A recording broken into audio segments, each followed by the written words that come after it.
জয়ের খুব কাছেই বাইডেন, বিভেদ ভুলে ঐক্যের আহ্বান। বহুমুখী সমবায়ে দূর হবে দারিদ্র্য, বললেন প্রধানমন্ত্রী। করোনায় দেশে আরো 13 জনের মৃত্যু।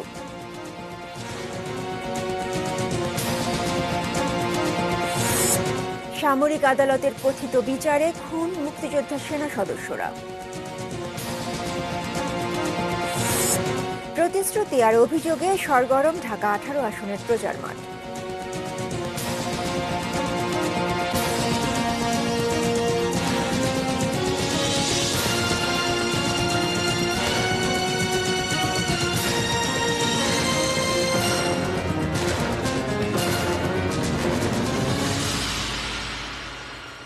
দেখছেন এটিএন নিউজ। সন্ধ্যা 6টার নিউজ আওয়ারের সঙ্গে আছি আমি উর্মি আহসান। শুনছিলেন সংবাদ শিরোনাম। VSL angle channel HB VSL Bikrampur steel limited. এবারে পুরো সংবাদ, আর শুরুতেই মার্কিন নির্বাচনের খবর।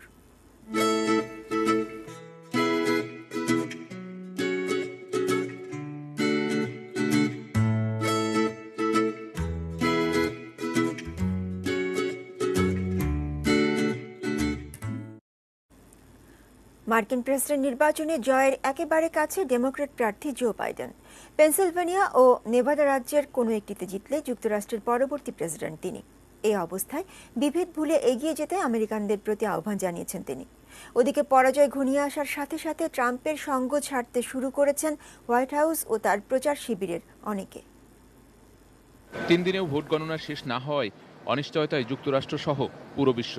তবে সব বিচারে জো বাইডেনই যে যুক্তরাষ্ট্রের পরবর্তী প্রেসিডেন্ট এটা এখন পরিষ্কার। পেনসিলভেনিয়ায় 99% ভোট গণনা হয়েছে। সেখানে ট্রাম্পের চেয়ে 27,000 ভোটে এগিয়ে আছেন বাইডেন। তাই শুধু এ রাজ্যে জয় পেলেই বাইডেনের চূড়ান্ত বিজয় নিশ্চিত। জর্জিয়াতেও ট্রাম্পকে টপকে গেছেন বাইডেন, এগিয়ে আছেন 1,500-এরও বেশি ভোটে। দুই প্রার্থীর ভোটের ব্যবধান 0.5% কম হওয়ায় আবার গণনা করা হবে সেখানকার ভোট। এছাড়া নর্থ ক্যারোলাইনা, অ্যারিজোনা, নেভাডা ও আলাস্কায় এগিয়ে আছেন বাইডেন। অন্যদিকে বিজয়ী হতে হলে ট্রাম্পকে পেনসিলভেনিয়ার সঙ্গে আরও অন্তত 3টি রাজ্যে জিততেই হবে। তবে এখনই পরাজয় মেনে নিতে রাজি নয় ট্রাম্পের প্রচার শিবির।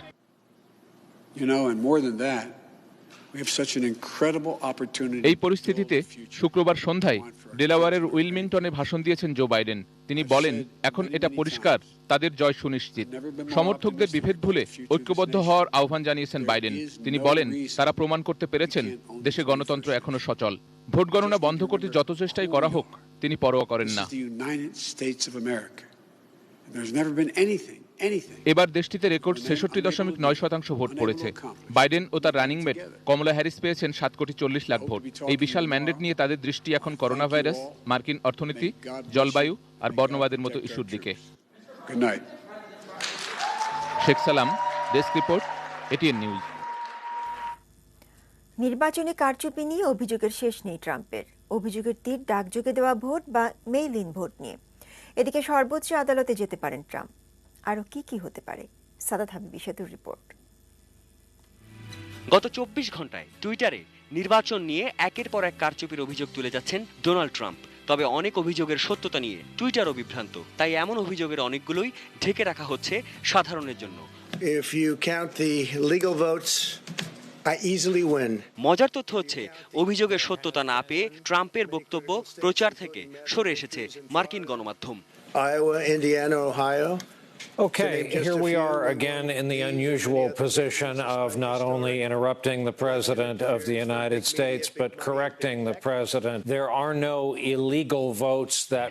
মূল অভিযোগ ডাকযোগে ভোট বা মেইল ইন ভোটের বৈধতা নিয়ে। অবশ্য মেইল ভোট নিয়ে ট্রাম্পের ভয়টা পুরনো। 2016 নির্বাচনে এই মেইল ভোটের 4 ভাগের 1 ভাগ জুটেছিল ট্রাম্পের কপালে। 2017 সালে ব্রেনান সেন্টারের এক জরিপ অনুসারে পোস্টাল ভোটে জালিয়াতির সর্বোচ্চ পরিমাণ 0.0009%। We were getting ready to win this election. Frankly, we did win this election. এদিকে নির্বাচনের পর থেকেই নিজেকে জয়ী বলে দাবি করছেন ট্রাম্প। ফল বিপক্ষে গেলে মেনে নেবেন সেটি ভাববার সুযোগ কই। আবার এও তো সত্য, 48% ভোট পড়েছে ট্রাম্পের ঝুলিতে। তার বক্তব্যকে ঘিরে ইতিমধ্যেই দেশটির 7টি অঙ্গরাজ্যে সহিংসতার নজির ঘটে। এই অভিযোগকে কেন্দ্র করে বেশ জটিল সময় অপেক্ষা করছে মার্কিন যুক্তরাষ্ট্রের জন্য। ইতিমধ্যেই মিশিগান আর জর্জিয়ায় ট্রাম্প শিবির ৫৭টি ভোট জালের অভিযোগ তুলে মামলা করেছিল, তবে স্থানীয় আদালত বিষয়টি খারিজ করে দিয়েছে।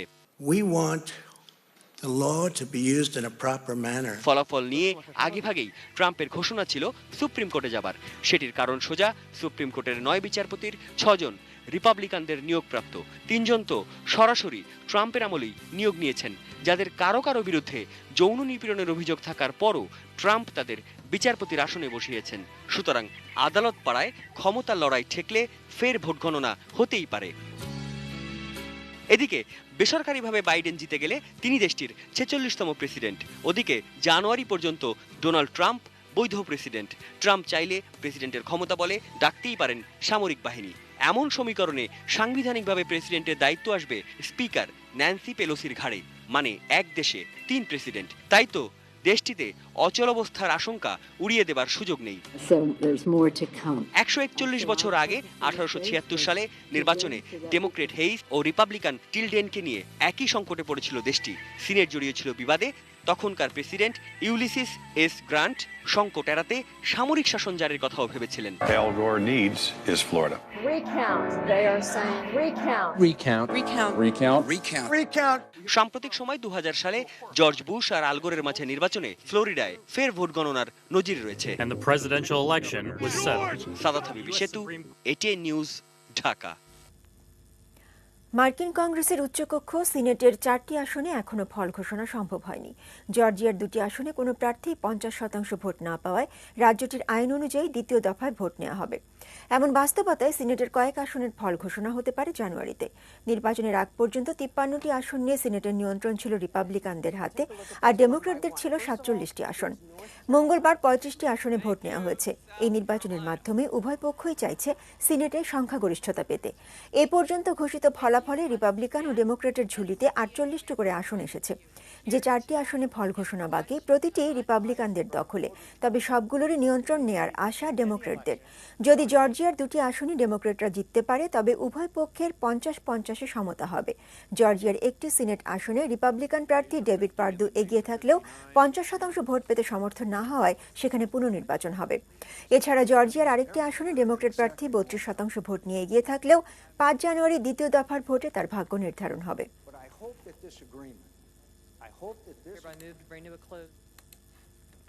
দেশের খবর। বহুমুখী গ্রাম সমবায় গড়ে তুলতে পারলে দেশে কোনো দরিদ্র থাকবে না বলে মন্তব্য করেছেন প্রধানমন্ত্রী শেখ হাসিনা। সকালে জাতীয় সমবায় দিবস উপলক্ষে আয়োজিত অনুষ্ঠানে তিনি বলেন, সমবায়ের মাধ্যমে দেশের উন্নয়ন সম্ভব। বঙ্গবন্ধুর এই নীতি অনুসরণ করছে তার সরকার। রেজন ফয়জের রিপোর্ট। কোনো অনাবাদী জমি থাকবে না, গ্রামীণ কর্মসংস্থান সৃষ্টি হবে, কমিউনিটি সচেতনতা বৃদ্ধি পাবে। জাতীয় সমবায় দিবস 2020 উপলক্ষে শনিবার সকালে বঙ্গবন্ধু আন্তর্জাতিক সম্মেলন কেন্দ্রের এই অনুষ্ঠানে প্রধানমন্ত্রী শেখ হাসিনা যোগ দেন গণভবন থেকে ভিডিও কনফারেন্সিংয়ের মাধ্যমে। প্রধানমন্ত্রী এই সময় বললেন, সদ্য স্বাধীন বাংলাদেশে কর্মসংস্থানের জন্য সমবায়ের উপরই সবচেয়ে বেশি গুরুত্ব দিয়েছিলেন বঙ্গবন্ধু শেখ মুজিবুর রহমান। তার সরকারও সেই নীতিতেই বিশ্বাসী। আমরাও জাতির পিতার সেই নীতিতে বিশ্বাস করি যে সমবায়ের মাধ্যমেই আমরা দেশকে উন্নত করতে পারি। এটা আজকে এটা পরীক্ষিত যে বহুমুখী গ্রাম সমবায় আমি যদি গড়ে তুলতে পারি, বাংলাদেশে কোনো দারিদ্র্য থাকবে না, দারিদ্র্যটা সম্পূর্ণ নির্মূল হবে, সেটা আমরা করতে পারবো। যারা সমবায় সমিতি করবেন, একলা চলো নীতি বাদ দিয়ে সবাইকে নিয়ে এগিয়ে যাবার আহ্বানও জানালেন তিনি। যারা সমবায়ের সাথে জড়িত, আমি আপনাদের অনুরোধ করব যে আপনারা একটু আন্তরিকতার সাথে দায়িত্ববোধ নিয়ে কাজ করেন, দেখবেন এর থেকে অনেক অনেক বেশি তাৎক্ষণিক বড় লাভের আশা না করে এটাকে যেন একটা স্থায়ী উৎপাদনমুখী এবং লাভজনক প্রতিষ্ঠান হয়, যাতে প্রত্যেকটা মানুষ যেন লাভের অংশটা পায়।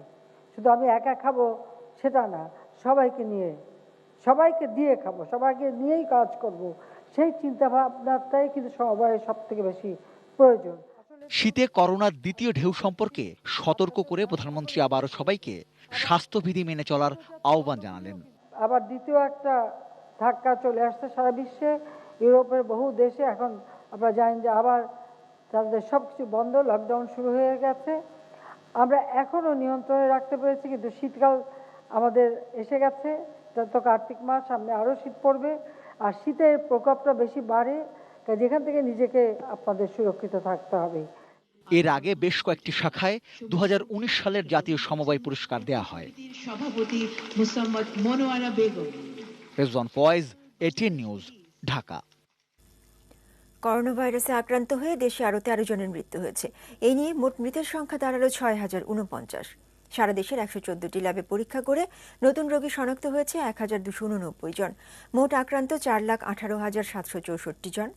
শনিবার বিকেলে স্বাস্থ্য অধিদপ্তরের বিজ্ঞপ্তিতে দেশে কোভিড-19 সংক্রান্ত সর্বশেষ পরিস্থিতি জানানো হয়। স্বাস্থ্য অধিদপ্তরের হিসেবে চিকিৎসাধীন আরও 1541 জন রোগী ইতিমধ্যে সুস্থ হয়েছেন। এই নিয়ে মোট সুস্থ হলেন 3,36,568 জন। শুরু থেকে এখন পর্যন্ত নমুনা পরীক্ষা করা হয়েছে 24,29,842 জনের।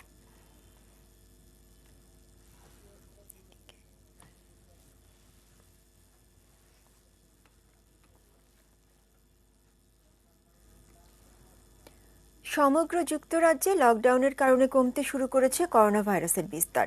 দেশটির জাতীয় পরিসংখ্যান দপ্তর সূত্রে এই তথ্য জানা গেছে। 30 অক্টোবরের পর থেকে গড়ে দৈনিক সংক্রমণ 50,000-এর মধ্যে রয়েছে বলে জানিয়েছিল সংস্থাটি। তার মানে যুক্তরাজ্যে প্রতি 90 জনে একজন করোনা আক্রান্ত। ওয়েলস ও স্কটল্যান্ডে সংক্রমণের হার কিছুটা কম। পরীক্ষায় সেখানে প্রতি 110 জনে একজনের দেহে করোনা ধরা পড়ছে। উত্তর আয়ারল্যান্ডে এই হার 75-এ 1, তবে সেখানে আক্রান্তের হার কমছে কিনা সেটি বলার সময় এখনো আসেনি।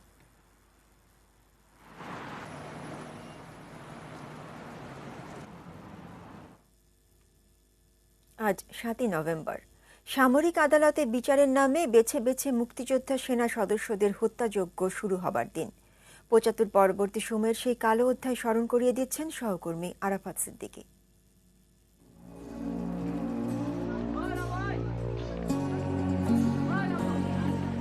পাকিস্তানি হানাদার বাহিনী বাংলাদেশ ছাড়ার আগে হত্যা করেছিল দেশের বুদ্ধিজীবীদের, আর বঙ্গবন্ধুর হত্যাকারীরা দেশ ছাড়ার আগে হত্যা করে জাতীয় 4 নেতাকে।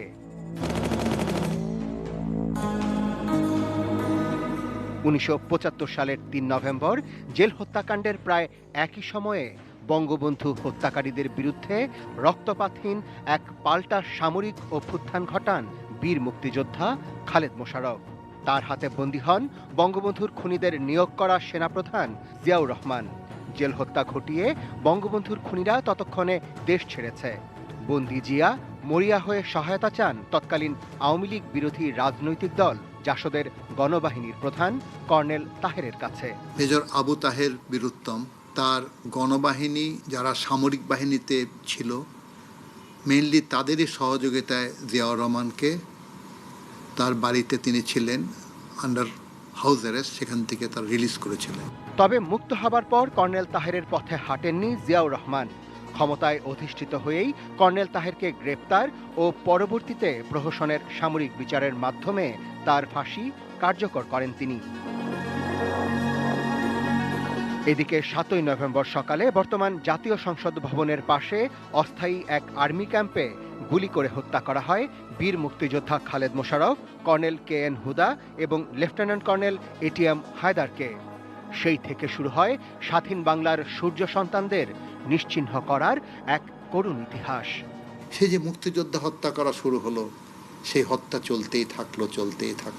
শুধু সামরিক বাহিনীর মুক্তিযোদ্ধারা না, গ্রামে গ্রামে গিয়ে মুক্তিযোদ্ধা হত্যা করেছে। বহুদিন বহু মুক্তিযোদ্ধা বাড়িতে থাকতে পারেনি। বহুদিন বহু মুক্তিযোদ্ধা পরিচয় দেয়নি তারা মুক্তিযোদ্ধা। বেছে বেছে শ্রেষ্ঠ ব্যাটালিয়ন কমান্ডার, শ্রেষ্ঠ মুক্তিযোদ্ধাদেরকে, সৈনিক হোক অফিসার, তাদেরকে হত্যা করা হয়েছে। সামরিক বাহিনীর বীর মুক্তিযোদ্ধাদের সেই হত্যাযজ্ঞ চলে টানা প্রায় 6 বছর, যার থেকে জিয়াউর রহমান নিজেও রক্ষা পাননি। 1975 থেকে 82 একের পর এক সামরিক অভ্যুত্থানে সবচেয়ে বেশি প্রাণ হারান দেশের সেনা সদস্যরা, আর সবচেয়ে বেশি ক্ষতি হয় বাংলাদেশের। Arafat Siddiqui, ATN news, Dhaka. আওয়ামী লীগের সাধারণ সম্পাদক ওবায়দুল কাদের বলেছেন, বিপ্লব ও সংহতির মোড়কে সেদিন ষড়যন্ত্র করে অসংখ্য মুক্তিযোদ্ধা সেনা কর্মকর্তাকে হত্যা করেছিলেন জেনারেল জিয়া। 7 নভেম্বরের সরাসরি বেনিফিশিয়ারি কে? জেনারেল জিয়া। বিপ্লব ও সংহতির মোড়কে সেদিন ষড়যন্ত্র করে অসংখ্য মুক্তিযোদ্ধা সেনা কর্মকর্তাকে হত্যা করা হয়েছিল। 15ই আগস্ট হত্যাকাণ্ডের মাধ্যমে ঘাতকরা দেশকে অভিভাবক শূন্য করেছিল। আজ তারা 3রা নভেম্বর জেল হত্যার মাধ্যমে ঘাতকরা বাংলাদেশকে করেছিল নেতৃত্ব শূন্য। বরাবরের মতো এবারও 7 নভেম্বরকে জাতীয় বিপ্লব ও সংহতি দিবস হিসেবে পালন করছে বিএনপি। দলের নেতাকর্মীরা দিনটিতে গণতন্ত্র পুনরুদ্ধার এবং দলের চেয়ারপারসন খালেদা জিয়ার মুক্তির শপথ নিয়েছে বলে জানান বিএনপি মহাসচিব মির্জা ফখরুল ইসলাম আলমগীর। সকালে বিএনপির প্রতিষ্ঠাতা জিয়াউর রহমানের কবরে দলের নেতাকর্মীদের নিয়ে শ্রদ্ধা জানাতে এসে একথা বলেন তিনি। 11টার দিকে স্থায়ী কমিটির সদস্য সহ সিনিয়র পর্যায়ের নেতারা এবং এরপর দলের অঙ্গ ও সহযোগী সংগঠনের নেতাকর্মীরা জিয়াউর রহমানের কবরে শ্রদ্ধা জানান। দেশ এখন 75-এর আগের মতো করে চলছে এবং সরকার জোর করে ক্ষমতায় রয়েছে বলে মন্তব্য করেন মির্জা ফখরুল। গণতন্ত্রের স্বার্থে সবাইকে এক হয়ে কাজ করতে আহ্বান জানান তিনি।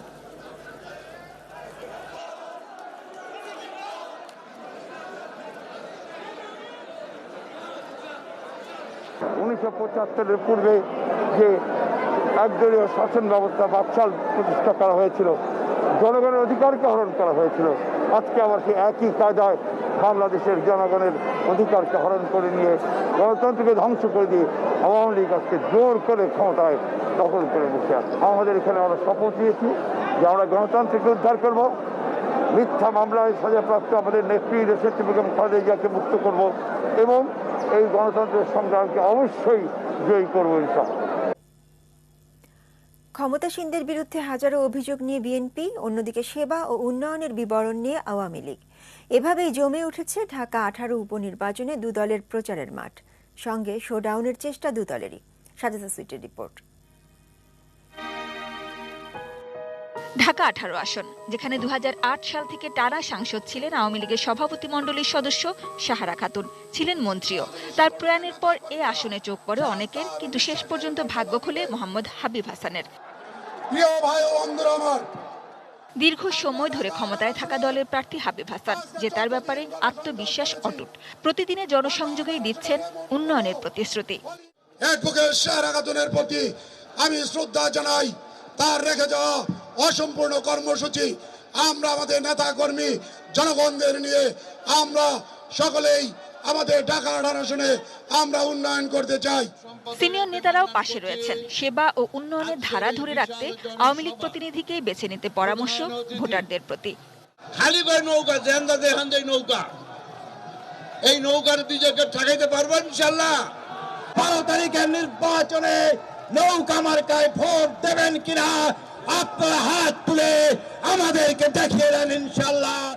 এমপি হওয়ার এই লড়াইয়ে বিএনপি প্রার্থী যুবদলের ঢাকা মহানগর উত্তরের সভাপতি SM জাহাঙ্গীর। খালেদা জিয়ার প্রার্থী ধানের শীষের প্রার্থীকে ভোট দেওয়ার জন্য এই এলাকার জনগণ উন্মুখ হয়ে আছে, কারণ দীর্ঘদিন তারা ভোট দিতে পারছে না, ভোটাধিকার প্রয়োগ করতে পারতেছে না, গণতন্ত্রকে তারা চিড়িয়াখানায় পাঠিয়েছে।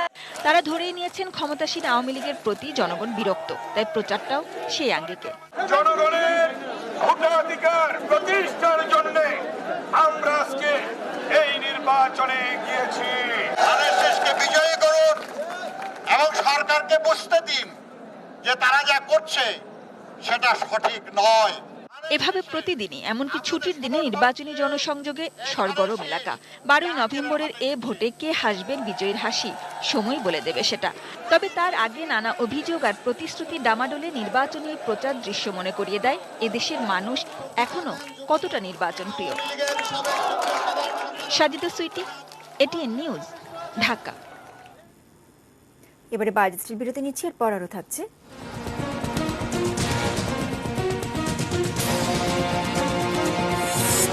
কালিয়াকৈরে ট্রেন বাস সংঘর্ষে নিহত 2, শ্রীমঙ্গলে লাইনচ্যুত তেলবাহী ট্রেন। লালমনিরহাটে গুজব ছড়িয়ে হত্যার প্রধান আসামি ঢাকায় গ্রেপ্তার।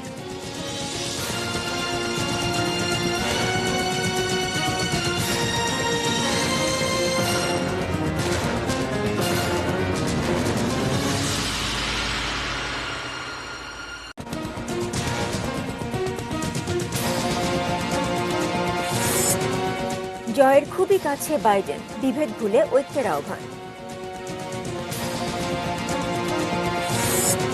বহুমুখী গ্রাম সমবায়ে দূর হবে দারিদ্র্য, বললেন প্রধানমন্ত্রী।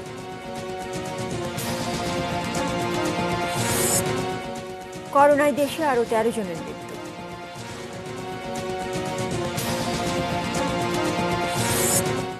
সামরিক আদালতের কথিত বিচারে খুন মুক্তিযোদ্ধা সেনা সদস্যরা।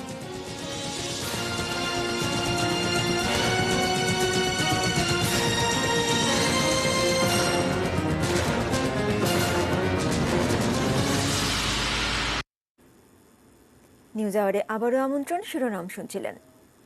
গাজীপুরের কালিয়াকৈরে ট্রেনের সঙ্গে বাসের সংঘর্ষে নিহত হয়েছেন 2 জন। এই ঘটনায় 5.5 ঘন্টা বন্ধ থাকার পর ঢাকার সঙ্গে আবারও ট্রেন যোগাযোগ স্বাভাবিক হয়েছে উত্তরাঞ্চলের। ভোরে কালিয়াকৈরের সোনাখালী রেল ক্রসিংয়ে চিলাহাটি থেকে ছেড়ে আসা ট্রেন নীলসাগরের সঙ্গে একটি বাসের সংঘর্ষ হয়। এ সময় ট্রেনটি দুমড়ে মুচড়ে যাওয়া বাসটিকে আধা কিলোমিটার পর্যন্ত টেনে নিয়ে যায়। এতে ঘটনাস্থলে নিহত হন বাসের এক যাত্রী, আহত হন আরও কয়েকজন। তাদের হাসপাতালে নেওয়া হলে সেখানে মারা যান আরও একজন। নীলসাগর ট্রেনের পরিচালক মোহাম্মদ মুস্তাফিজুর রহমান জানান, এই ঘটনার পর থেকেই ঢাকার সঙ্গে উত্তরবঙ্গে ট্রেন চলাচল সাময়িকভাবে বন্ধ হয়ে যায়। পরে ফায়ার সার্ভিস বাসটি সরিয়ে নিলে 5 ঘন্টা পর ট্রেন চলাচল স্বাভাবিক হয়।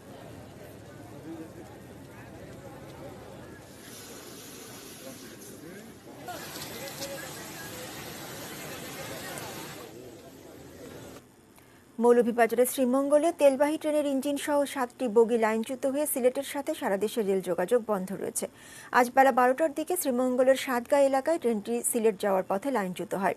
শ্রীমঙ্গল রেলওয়ে থানার ভারপ্রাপ্ত কর্মকর্তা আলমগীর হোসেন জানান, তেল বোঝাই ট্রেনটি সিলেটের উদ্দেশ্যে যাওয়ার সময় লাইনচ্যুত হয়। এর ফলে ঢাকা ও চট্টগ্রামের সঙ্গে সিলেটের রেল যোগাযোগ বন্ধ হয়ে গেছে। বিকেলে কুলাউড়া ও আখাউড়া থেকে 2টি উদ্ধারকারী ট্রেন ঘটনাস্থলে গিয়ে উদ্ধার কাজ শুরু করেছে। উদ্ধার কাজ শেষ হলে সিলেটের সঙ্গে সারা দেশের রেল যোগাযোগ পুনরায় চালু করা সম্ভব হবে। তবে উদ্ধার কাজ কখন শেষ হবে তা নির্দিষ্ট করে বলতে পারেননি সংশ্লিষ্টরা।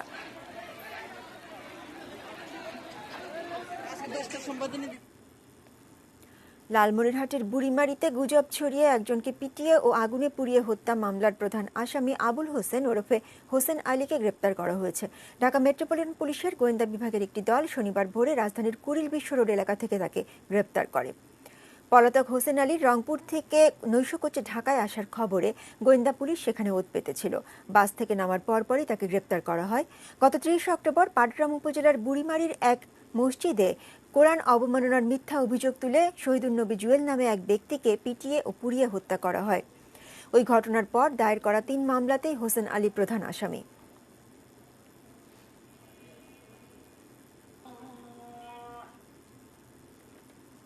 ব্যঙ্গচিত্রের মাধ্যমে ফ্রান্সে মহানবী সাল্লাল্লাহু আলাইহি ওয়াসাল্লামকে অবমাননার প্রতিবাদে 5 দফা দাবিতে বিক্ষোভ সমাবেশ করেছে আহলে সুন্নাত ওয়াল জামাত বাংলাদেশ। সকালে জাতীয় মসজিদ বায়তুল মোকাররমের উত্তর গেটে এই কর্মসূচি পালন করে সংগঠনটি। কর্মসূচি উপলক্ষে দেশের বিভিন্ন প্রান্ত থেকে শীর্ষস্থানীয় ওলামা, পীর মাশায়েখ, ইমাম খতিবরা জাতীয় মসজিদে আসেন, অংশ নেন বিক্ষোভ সমাবেশে। এ সময় নবী করিম সাল্লাল্লাহু আলাইহি ওয়াসাল্লামকে অবমাননা করায় ফরাসি কর্তৃপক্ষের তীব্র সমালোচনা করে বক্তব্য রাখেন তারা। ফ্রান্সের প্রেসিডেন্ট ও পত্রিকা শার্লে এবদো কর্তৃপক্ষের নিঃশর্ত ক্ষমা চাওয়া, ফরাসি পণ্য বর্জন সহ 5 দফা দাবি জানানো হয় সমাবেশ থেকে। পরে গণমিছিলে বিক্ষোভ প্রদর্শন করা হয়।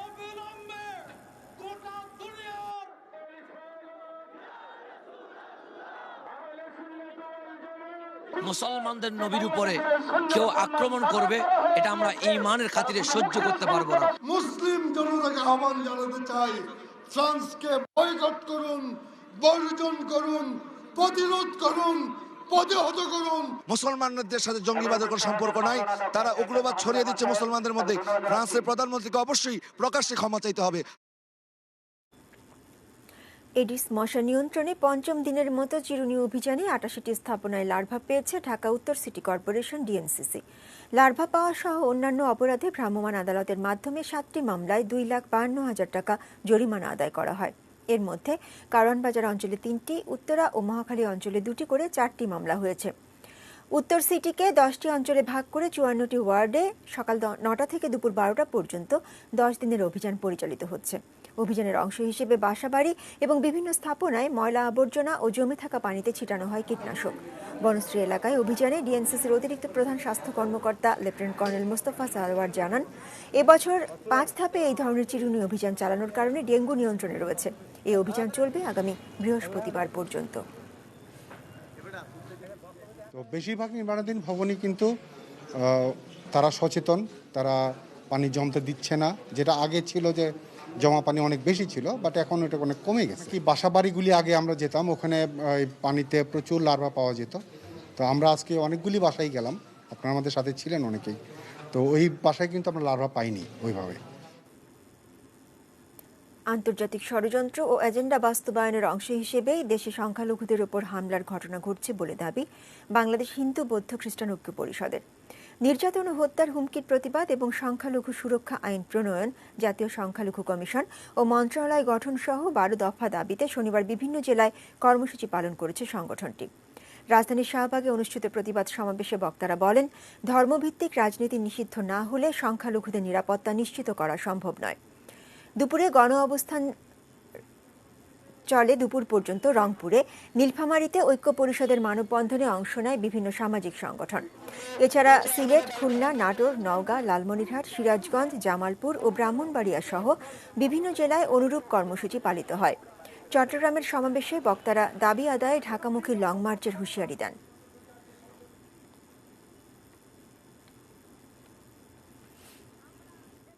যদি সরকার আমাদের দাবিগুলো মানতে রাজি না হন, প্রয়োজনে লং মার্চের মতো কঠোর কর্মসূচি গ্রহণেও আমরা দ্বিধাবোধ করব না। সোশ্যাল ইসলামী ব্যাংক লিমিটেড বাণিজ্য সংবাদ।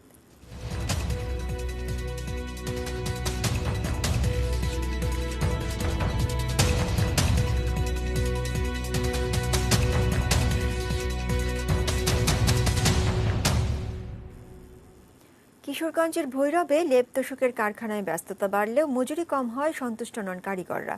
স্থানীয়ভাবে লেপ তোশকের জন্য প্রসিদ্ধ 3 জেলার সীমান্তবর্তী উপজেলা ভৈরব। শীতের আগে আগে তাই দম ফেলবার ফুরসত নেই এখানকার ছোট বড় কারখানাগুলোতে। কারিগররা দিনরাত কাজ করছেন ক্রেতাদের লেপ তোশক জাজিম বালিশের চাহিদা মেটাতে।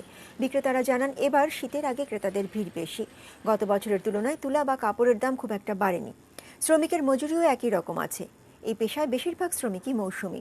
অনেকেই মৌসুমে দিনরাত খেটে সঞ্চয় করা টাকা দিয়ে পরে জীবন চালাতে হয়। শ্রমের তুলনায় মজুরি কম হওয়ায় তেমন একটা খুশি নন ভৈরবের লেপ তোশকের কারিগররা।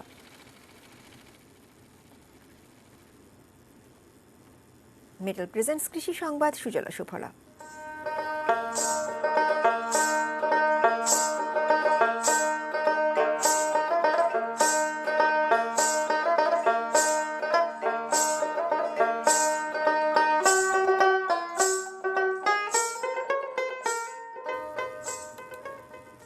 রোপা, আমন, ধান কাটা ও মাড়াইয়ে ব্যস্ত কুষ্টিয়ার চাষিরা।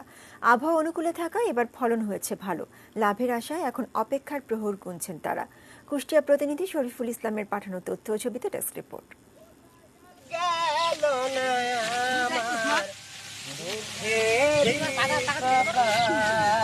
মাঠ ভরা ধান, তাই কৃষকের মুখ ভরা হাসি। সোনালী ধানের মৌমৌ সুবাস আর ভবিষ্যৎ স্বাচ্ছন্দ্যের প্রত্যাশায় এখন খুব ব্যস্ত সময় পার করছেন তারা।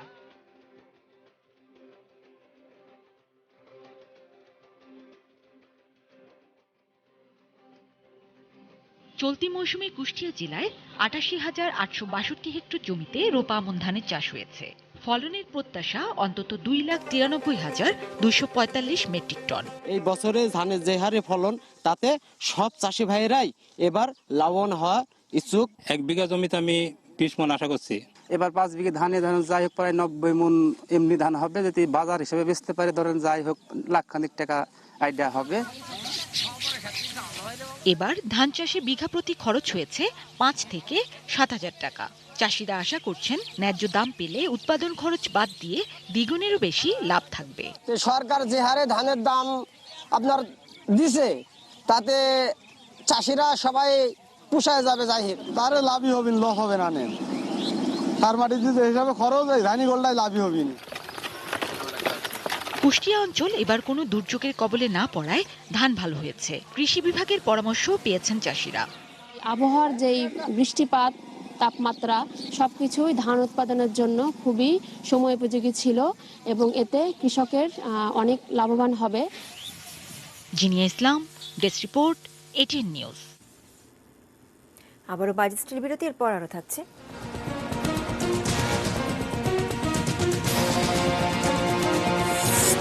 গুয়াতেমালায় বন্যা ও ভূমিধসে অন্তত 150 জনের প্রাণহানি। বাফুফের নজরে ফুটবলারদের ফিটনেস ঘাটতি।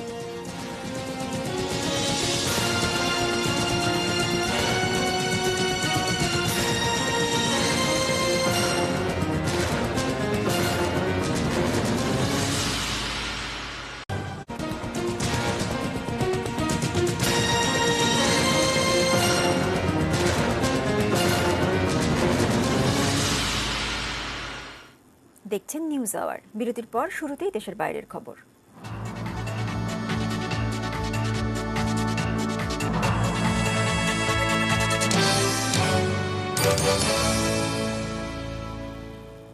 গুয়াতেমালায় হারিকেন এটার প্রভাবে সৃষ্ট বন্যা ও ভূমিধসে অন্তত 150 জনের প্রাণহানি ঘটেছে বলে জানিয়েছে কর্তৃপক্ষ। প্রেসিডেন্ট আলেজান্দ্রো জিয়ামাতেই জানিয়েছেন, উদ্ধার তৎপরতা চালাতে এরই মধ্যে সেনা সদস্যরা প্রত্যন্ত এলাকায় পৌঁছেছেন। তিনি বলেন, হারিকেন উপদ্রুত আলতা ভেরাপেজের মধ্যাঞ্চলীয় কুয়েজা অঞ্চলে ভূমিধসে চাপা পড়ে অন্তত 100 জনের প্রাণহানি ঘটেছে। মাটি চাপা পড়েছেন কয়েক ডজন বসতবাড়ি। তবে খারাপ আবহাওয়ার কারণে সেনাবাহিনীর উদ্ধার তৎপরতা ব্যাহত হচ্ছে। ওই এলাকার বড় একটা অংশ বন্যার পানিতে তলিয়ে গেছে, সেই সাথে বন্ধ রয়েছে প্রধান প্রধান সড়কগুলো। এমন পরিস্থিতিতে উপযুক্ত মাত্র একটি হেলিকপ্টার থাকায় উদ্ধার কাজ মারাত্মকভাবে ব্যাহত হচ্ছে বলে স্বীকার করেছে দেশটির কর্তৃপক্ষ।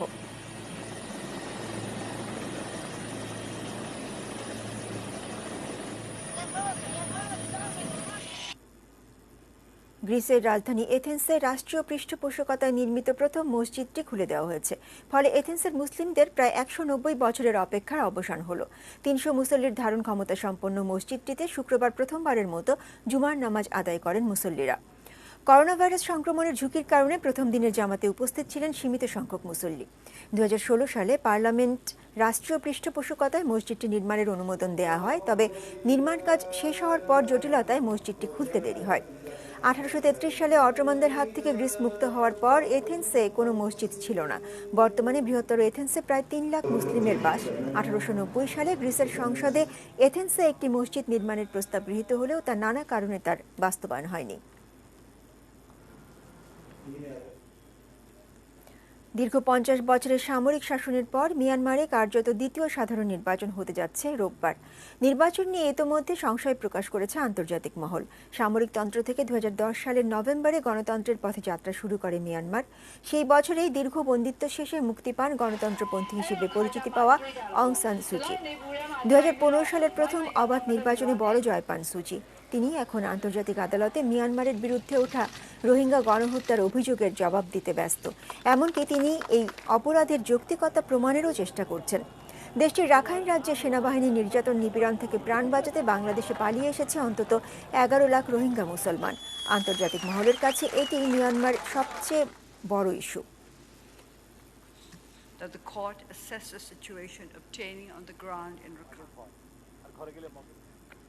খেলার খবর।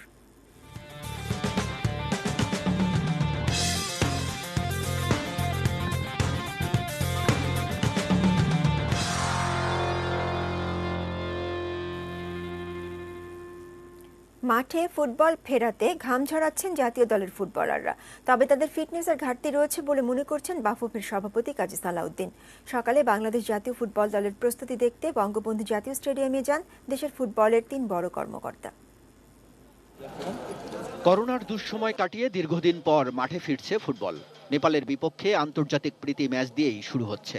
কঠোর অনুশীলন করছেন জামাল ভুঁইয়ারা। ঢাকায় পৌঁছে নেপাল দল রয়েছে কোয়ারেন্টিনে। 35 ফুটবলারকে নিয়ে কদিন আগেই শুরু হয়েছে জাতীয় দলের অনুশীলন ক্যাম্প।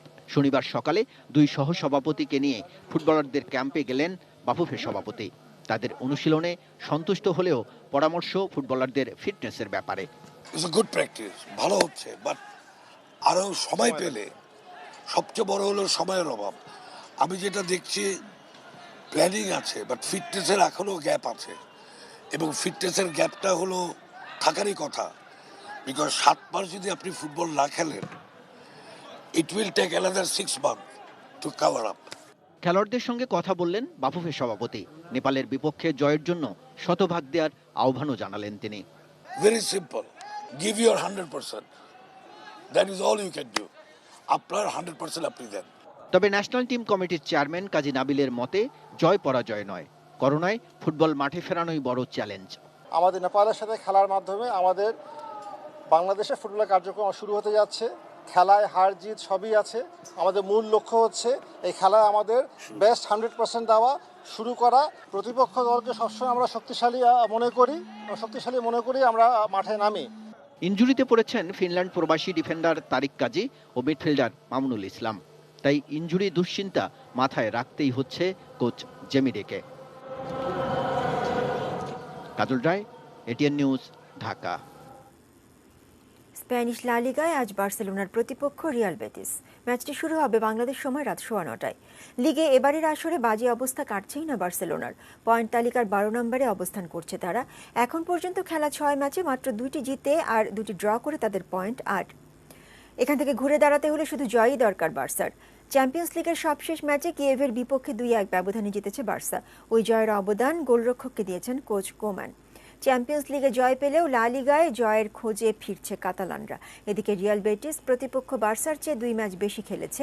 পয়েন্ট সমান হলেও গোল ব্যবধানে এগিয়ে থাকায় টেবিলের 7 নম্বরে অবস্থান করছে রিয়াল।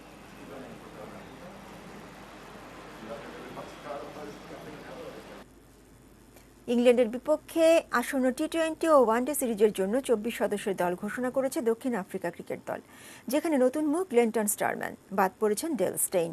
কুচকির ইনজুরির কারণে ভারতের বিপক্ষে দক্ষিণ আফ্রিকার সবশেষ ওয়ানডে সিরিজের দলে ছিলেন না কাগিসো রাবাদা। গত বছরের মার্চের পর থেকে আন্তর্জাতিক ক্রিকেট খেলা হয়নি আরেক পেসার জুনিয়র ডালার। দুজনকেই এবারের সীমিত ওভারের 2 সিরিজের স্কোয়াডে ফেরানো হয়েছে। এদিকে জাতীয় দলে প্রথমবারের মতো ডাক পেয়েছেন পেসার গ্লেনটন স্টারম্যান। দক্ষিণ আফ্রিকার সবশেষ 2 সিরিজের স্কোয়াডে থাকা প্রায় সকল খেলোয়াড়কেই এবারের ইংল্যান্ড সফরের বিশাল স্কোয়াডে রাখা হয়েছে। বাদ পড়েছেন শুধুমাত্র 37 বছর বয়সী তারকা পেসার ডেল স্টেইন। স্পিন ডিপার্টমেন্টে শক্তি বাড়িয়ে 5 স্পিনারকে রাখা হয়েছে দলে। এছাড়া দলে রয়েছেন 8 জন পেসার। ব্যাটিং ডিপার্টমেন্টে ফাফ ডু প্লেসিস সহ পরীক্ষিত সকলকেই রাখা হয়েছে স্কোয়াডে। আগামী 27 নভেম্বর প্রথম টি-20 ম্যাচের মধ্যে দিয়ে শুরু হবে এই 2 সিরিজ। শেষ করার আগে এক নজরে শিরোনামগুলো জানিয়ে দিচ্ছি আরও একবার।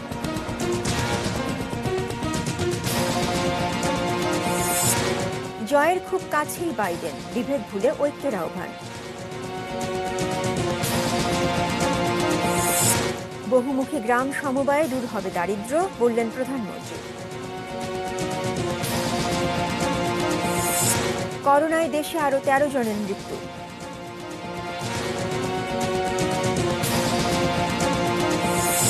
সামরিক আদালতের কথিত বিচারে খুন মুক্তিযোদ্ধা সেনা সদস্যরা। কালিয়াকৈরে ট্রেন বাস সংঘর্ষে নিহত 2, শ্রীমঙ্গলে লাইনচ্যুত তেলবাহী ট্রেন। লালমনিরহাটে গুজব ছড়িয়ে হত্যার প্রধান আসামি ঢাকায় গ্রেপ্তার। গুয়াতেমালায় বন্যা ও ভূমিধসে অন্তত 150 জনের প্রাণহানি। এবং বাফুফের নজরে ফুটবলারদের ফিটনেস ঘাটতি।